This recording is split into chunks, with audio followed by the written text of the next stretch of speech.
parce que le temps est compté. Et j'ai donc déjà rappelé à mes collègues qui sont ici à cette table qu'ils auront chacun 15 minutes et que je m'efforcerai d'être strict. Au fond, je suis obligé de l'être, hélas, en fonction de l'horaire. Bien, donc nous pouvons commencer. C'est-à-dire que les conversations privées peuvent s'interrompre.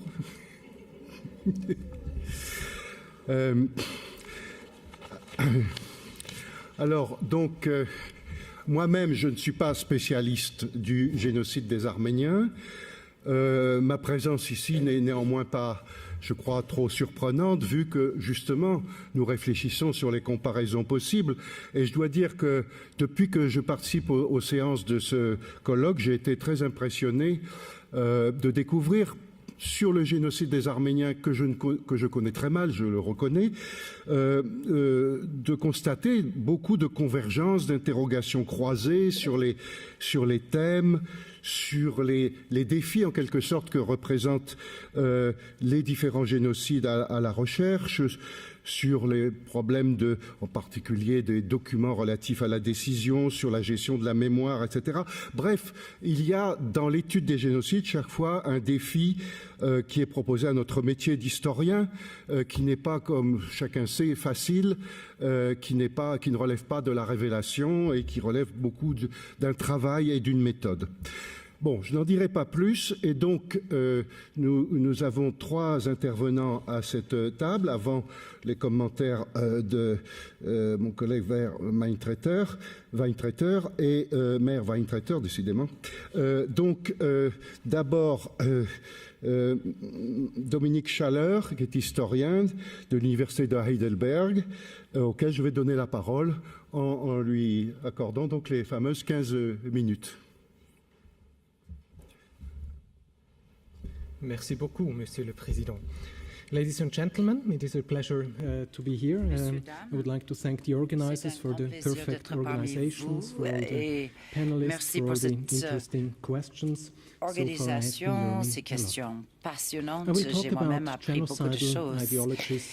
Déjà, je vais prendre comme thème les différentes idéologies et les comparaisons possibles. L'étude des idéologies est très importante dans le cadre des études sur le génocide, parce que nous devons savoir quelles sont les motivations de ces personnes qui commettent ces violences, puisque l'étude du génocide n'est pas une fin en soi. Ce qui nous intéresse, ce sont les motivations, les idéologies, si nous voulons contribuer à une meilleure compréhension du génocide et des raisons pour les génocides.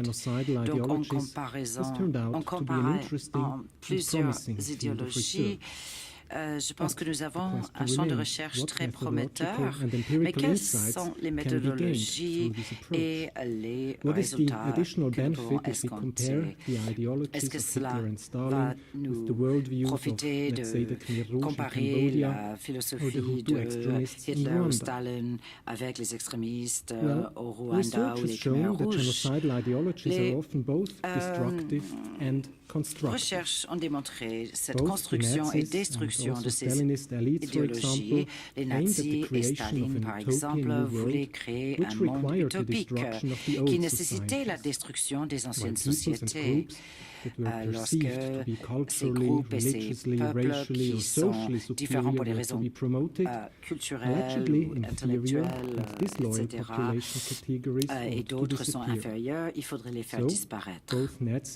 Donc les idéologies de Staline, des nazis poursuivaient le même objectif de la construction d'une nation, donc construction, déconstruction, ou destruction.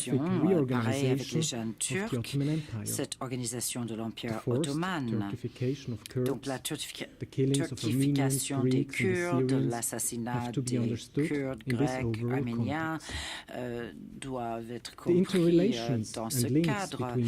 Les liens entre ces différents massacres par les jeunes Turcs ont été négligés pendant très longtemps dans l'historiographie. Il s'agit de plans conçu pour faire émigrer certaines populations par le ministère de l'Intérieur. Il y avait beaucoup de fonctionnaires aussi impliqués dans l'expulsion, la déportation des Grecs, des Syriens et d'autres minorités. Donc, si on ne fait qu'une étude isolée d'un seul groupe, on ne pourra pas comprendre les motivations des jeunes Turcs et leurs desseins. Encore une fois, l'idée de construire et détruire une nation était vraiment de côté de la pièce.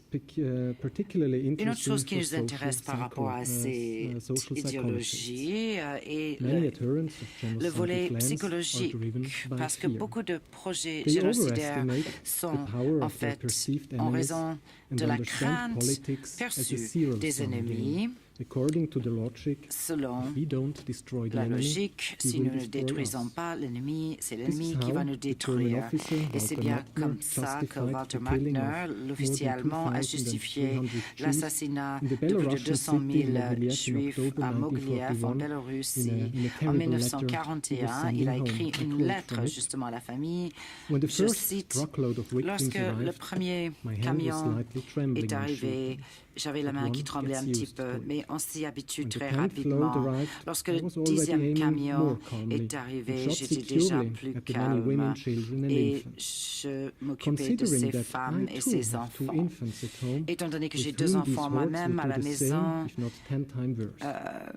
je dois dire que au moins ces enfants sont morts très rapidement par rapport aux milliers de personnes qui sont restées dans les donjons en raison de l'enfermement par les services secrets soviétiques. Alors il y a toujours aussi cette idée de complot. Par exemple, au Rwanda, plusieurs bourreaux pensaient que c'était une question de revanche contre la minorité Tutsi, puisque c'était un danger pour le Rwanda.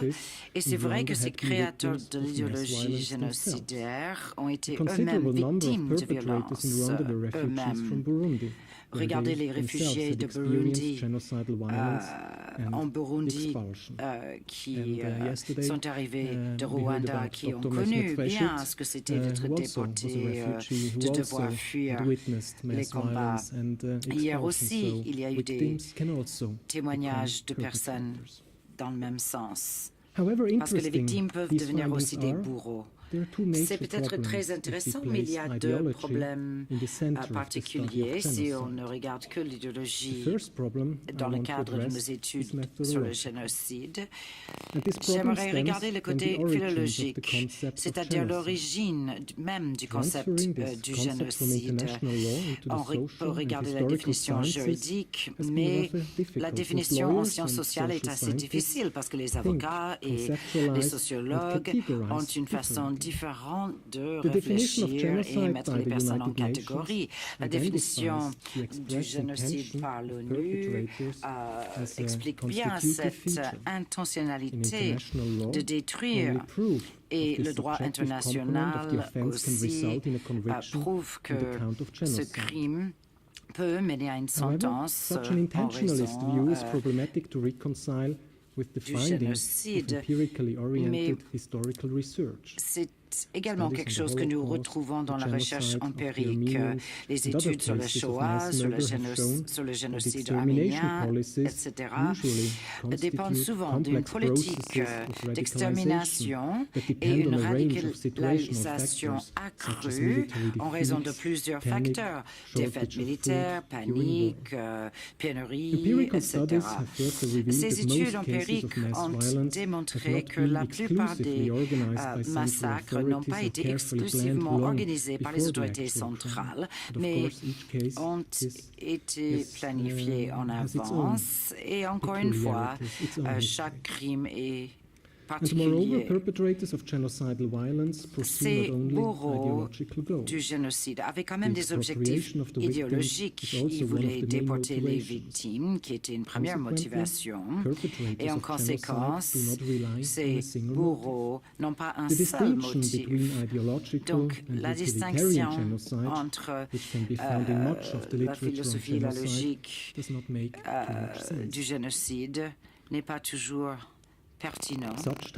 C'est-à-dire que ces typologies de génocide sont souvent artificielles, inutiles pour la recherche, puisque d'habitude, les personnes ont plusieurs motifs économiques, lever des craintes, les massacres, et tous les autres crimes font partie de l'idée d'éliminer tout un peuple. Donc, l'idéologie seule ne peut pas nous aider à entièrement comprendre le génocide. Deuxième problème a trait à cette approche comparative en tant que telle. Comparer le génocide des Arméniens et le Shoah occupe énormément la recherche sur le génocide. Mais la question, c'est pourquoi les historiens ou les sociologues s'intéressent à cette comparaison. Quel en est l'objectif? Il me semble clair que lorsqu'on compare les événements historiques, on trouve des similitudes, on trouve aussi des différences, mais c'est souvent ignoré en fait.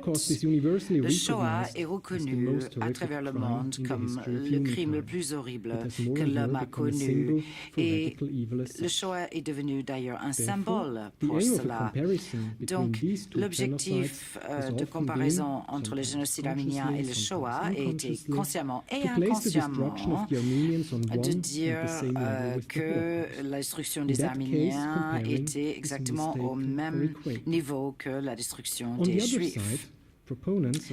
D'un autre côté, d'autres chercheurs disent que le Shoah ne peut être compris qu'en tant qu'événement unique à travers l'histoire de l'homme, et on ne peut pas comparer le Shoah à d'autres génocides, et notamment le génocide des Arméniens. Donc tout cela mène à un débat entre chercheurs. La polémique par rapport à cela, c'est justement la même idée que les jeunes Turcs ont eue, comme Rachid et Bahram Bekir, influencés par les idées du darwinisme social ou de la philosophie des races occidentales. Souvent, ceci est assimilé à l'idéologie nazie. Peter Balakian, l'écrivain, a écrit « Mobiliser le racisme turc en tant que mouvement idéologique était nécessaire. Entre 1908 et 1915, les jeunes Turcs avaient leur propre version du nationalisme hitlérien. Et en fait, l'objectif du panturquisme était justement l'idée d'avoir un État avec une pureté raciale. Mais là, on ne comprend pas toute la complexité de l'idéologie de ces jeunes Turcs. D'un autre côté, ceux qui disent que chaque génocide est unique estiment que la comparaison des motifs peut justement démontrer la singularité de chaque génocide, et notamment du Shoah, c'est-à-dire les motifs et les raisons pour lesquelles les Juifs européens ont été anéantis étaient totalement irrationnelles. C'était la destruction pour la destruction, alors que les jeunes Turcs, selon cette philosophie, l'assassinat par les jeunes Turcs était terrible mais compréhensible. C'est-à-dire que les jeunes Turcs étaient soi-disant plutôt rationnels, alors que les nazis étaient totalement irrationnels avec leur idéologie. Là, à mon avis, c'est une simplification de la situation anachroniste et n'est pas soutenu par les résultats empiriques. Cependant, il peut être utile de comparer ces deux événements et trouver des similitudes ou des relations entre ces deux génocides. Qui parle aujourd'hui de l'extermination des Arméniens aujourd'hui? Hitler avait dit le 22 août 1939, quelques jours avant son attaque sur la Pologne, sa déclaration est utilisée comme une preuve de la similitude du Shoah et le génocide.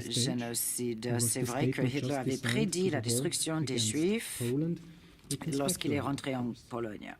Mais il y a encore pas mal de questions.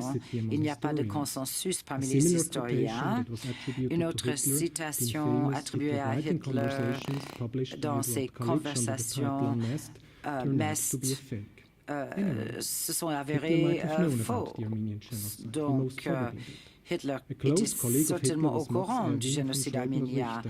Van Richter, son collègue, qui avait été vice-consul à Absum pendant la Première Guerre mondiale, était lui-même témoin de ces atrocités contre les Arméniens. Richter a été assez affecté parce qu'il avait vu, et au nom des Arméniens, il a été appelé Schindler arménien. Mais nous ne savons pas exactement ce que Richter a dit à Hitler par rapport à ses expériences avant sa mort en 1923. Et si cela a influencé Hitler ou pas. Ces analyses de liens entre les différents génocides doivent être beaucoup plus que les noms des personnes. Il faudrait des preuves irréfutables que le génocide est confirmé, des témoins, comme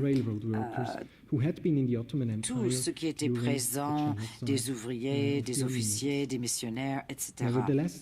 Cependant, il n'y a pas de doute que la transformation de l'Empire ottoman multiethnique en État turc était bien vue par les socialistes.